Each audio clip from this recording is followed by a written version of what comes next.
Welcome everyone. This is lesson number 4, and this lesson is called the yamas and the niyamas. That's Sanskrit, and it means actions and restraints, what you should do, what you shouldn't do. And the yamas and the niyamas were written by the author of the Yoga Sutras, whose name is Patanjali. And really these are yoga lifestyle principles, and we talked in the first lesson about how yoga is a lifestyle, and it's meant to guide all your actions in every situation. So I just want to briefly go over them. I'm going to read them. I have them here on my computer because I don't know them all by heart. So the first one, ahimsa. Ahimsa means nonviolence. Many of you know that word, nonviolence, ahimsa. There's sometimes we have ahimsa milk from cows, which are not going to be killed. We have ahimsa leather from cows who died naturally, or ahimsa silk made without violence. So it means not causing pain to any other living being. And so that can be emotional pain, like getting mad at someone and driving them nutty. That would be violence. That would not be ahimsa. Causing mental pain, causing physical pain. And it also means doing anything which would prevent somebody from advancing spiritually. Now sometimes people don't realize it, but they do things which are harmful for people spiritually. Just usually out of their own ignorance. It's not intentional. But it's also considered violence because the soul is meant to progress spiritually. And so we want to help people progress. And if we're not helping them, if we're getting in the way of that progress, then that's called ahimsa. Not called ahimsa, it's called himsa. Himsa is violence. And it brings into the idea, it brings in the concept of vegetarianism. The idea of vegetarianism from the sacred text, from the yoga wisdom, is that the idea is that we're causing suffering to another living being unnecessarily. So if we don't have to cause suffering, we should not. If it's a matter of life and death, then it's a different situation. But generally, no one has to eat animals. And I know maybe some of you out there are not vegetarian yet, but this is a principle to consider, that pain is caused to another living entity. And if we want to practice spiritual life, if we want to do yoga, we want to cause the least amount of pain possible. And of course, some people say, yeah, but you cause pain when you eat vegetables. You're picking the plant, and that's true, but it's minimal. So certainly a big difference between slaughtering an animal and picking a carrot. So at least from the yoga perspective, it's the best diet. It's the least violent diet. And when we commit violence to other living beings, it comes back to us. Just like when you become angry with somebody, there's always some reaction from the other person. So something to consider. Okay, the next one, satya, truthfulness.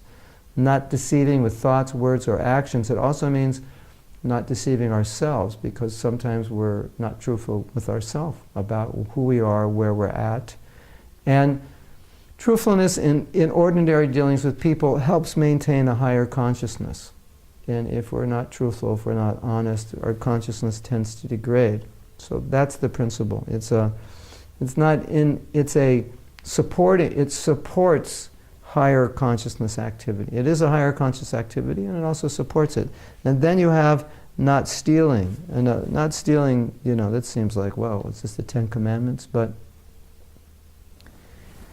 it really means being satisfied with what you have. So, what you can obtain in a normal life, in a normal way of living.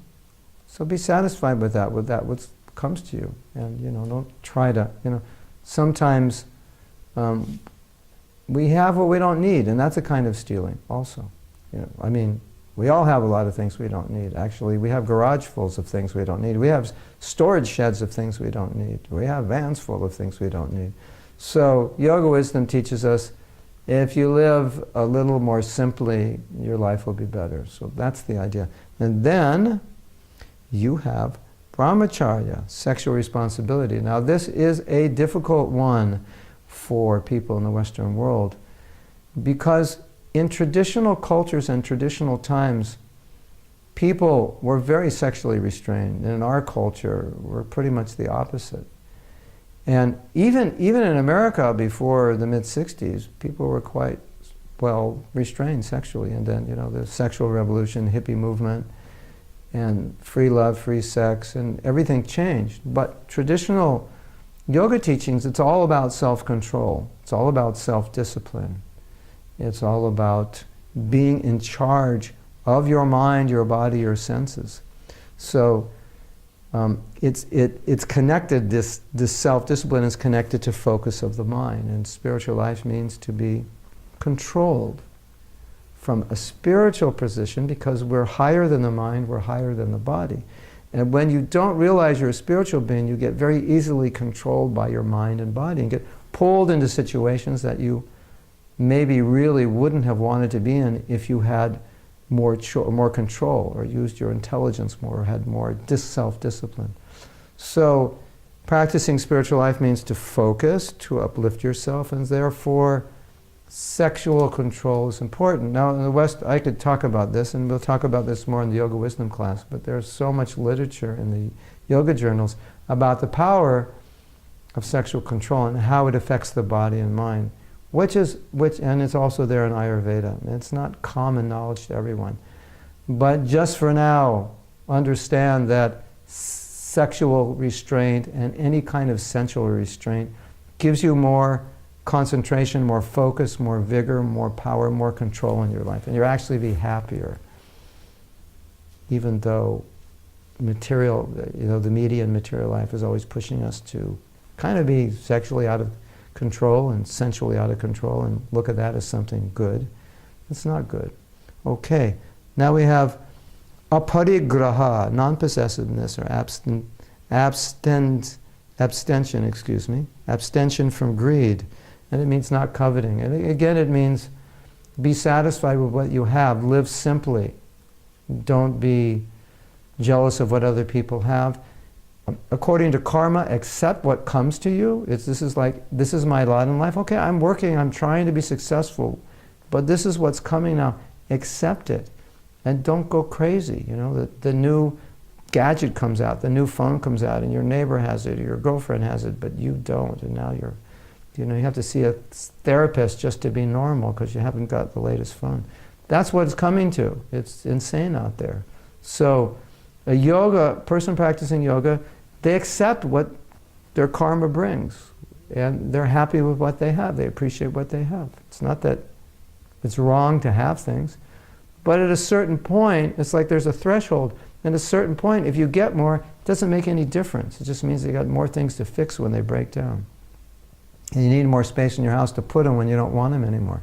So there's a threshold, just like a certain amount of things you're good, and you get too much, doesn't make you happy. It makes you 2% happier maybe, not 80%, even though you have 80 more things. That's statistics, that's been researched. Okay, thou, right living, suchi, be physically and mentally pure. Pure thoughts. Keep your body clean, keep your environment clean, keep your mind clean, and especially keep your heart clean, because your heart is the most sacred place in the universe. And don't put polluting things into your heart. Don't put polluting thoughts into your heart, because it'll ruin your life. Very important. So the heart is a sacred place. The heart is a temple. Only good thoughts, good feelings should be there. Yes? You know that's true. Even when you don't do it, you know it's true, right? You do. Okay, santosh, contentment. To be accepting of the external situations that you cannot change or you should not change. We all like to control, don't we? Especially when things don't go our way. How difficult it is to accept things when they don't go our way. That's spiritual life means, okay, it's going this way, I wanted it to go that way, but it's not going that way, and I've done everything in my power to make it go that way, but I'm watching it go that way, so guess what? It's going that way, I should accept it. That's spiritual life. That's spiritual consciousness. And many of us, we think we're spiritual. Well, that's a good test, how spiritual you are, how well you can allow things to happen. Not that you allow your life to be messed up or people to suffer. You try to do what's right, but then after you've done that, things go the way they go. And then acceptance. In so many situations in life where people rub us the wrong way. Acceptance. It's all about acceptance. It's just the way it is. Yeah, but it's wrong. It shouldn't be that way. I know it's wrong and it shouldn't be that way, but that's the way it is.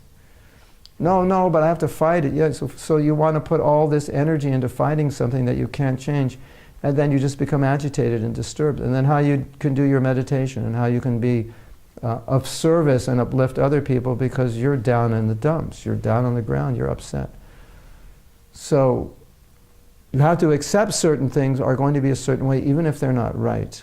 Now, if it's really wrong and something needs to be done, okay, you choose your battles wisely. Then you put your energy into it because it's important.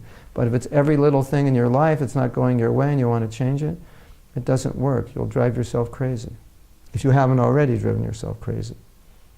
Okay, tapas, austerity. Wow.